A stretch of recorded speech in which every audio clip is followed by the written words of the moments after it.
प्रदेश के शिक्षा मंत्री कंवरपाल गुर्जर धर्मनगरी कुरुक्षेत्र में पहुंचे, जहां उन्होंने स्कूलों के बारे में जानकारी देते हुए कहा कि स्कूल खोलने के लिए केंद्र के निर्णय का इंतजार है।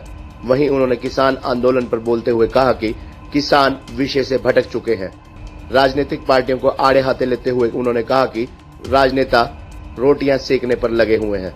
बता दें, धर्मनगरी कुरुक्षेत्र लोकतंत्र प्रहरी सम्मान समारोह में पहुंचे शिक्षा मंत्री कंवरपाल गुर्जर ने कहा कि स्कूल खोलने के लिए जल्द ही बैठक होगी। उन्होंने कहा कि केंद्र के निर्णय का भी इंतजार किया जा रहा है। किसान आंदोलन पर मंत्री जी ने कहा कि किसान विषय से भटक चुके हैं। आंदोलन का कोई अर्थ नहीं है। किसान चाहते हैं कि कृषि कानून रद्द हो, लेकिन क्यों रद्द हो इस बारे में उन्हें कोई जानकारी नहीं है। उन्होंने कहा कि किसानों को अपने हितों का भी ज्ञान नहीं है, क्योंकि ये कानून उनके हित में है और राजनीतिक पार्टियों से जुड़े लोग जिनका अस्तित्व खतरे में है, किसानों की आड़ में राजनीति कर रहे हैं।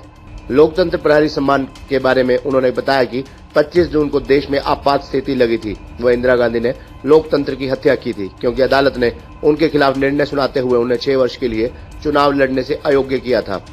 इस स्थिति लगने के बावजूद भी निष्पक्ष पत्रकारों में संपादकों तथा विरोधियों को जेल में डाला गया और लगभग 1,22,000 निर्दोष लोग जेल में रहे। इन महापुरुषों के त्याग बारे आने वाली पीढ़ी को जानकारी देने के लिए इस तरह के कार्यक्रमों का आयोजन किया गया है।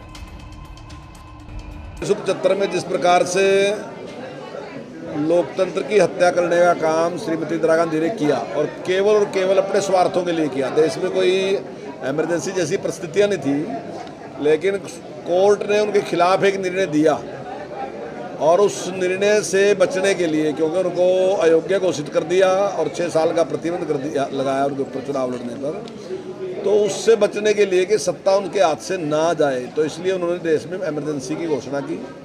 और इमरजेंसी लगने के बाद जिस प्रकार से प्रेस को के ऊपर पूरी तरीके से उन्हें प्रतिबंध लगा दिया और जो निष्पक्ष पत्रकार थे, उनको जो संपादक थे, उनको जेल में डाल दिया। उसके साथ साथ ही जितनी भी पार्टियों के लोग थे या वैसी और संस्थाएं भी थी जो सामाजिक संस्थाएं थी, उनके लोगों को भी जेल में डाल दिया और लगभग पूरे देश में 1,22,000 लोगों को, निर्दोष लोगों को जेल में डालने का जो काम श्रीमती इंदिरा गांधी ने किया, तो आज उसको याद करने का टाइम है। जो हमारे महापुरुष हैं, जिन्होंने वो लड़ाई लड़ी और जिन्होंने त्याग किया उस समय और अत्याचार सहन करे, तो उनके ही श्रीमुख से, क्योंकि जो आने वाली नस्ल है उसमें बहुत बड़ी संख्या ऐसी है जिनको उसके बारे में कोई जानकारी नहीं, तो उनके श्रीमुख से भी जानकारी दिलवाई गई।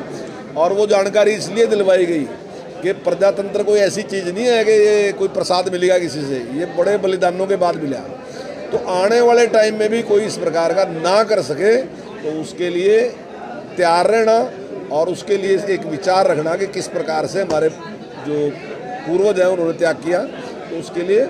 और अगर किसी के मन में है तो उसको भी इस बात का यह एहसास कराना कि वो इस तरीके की बात कभी अपने मन में ले आए बिना। ये देश लोकतंत्र है और यहाँ लोकतंत्र मजबूत है और लोकतंत्र यहाँ पे रहेगा।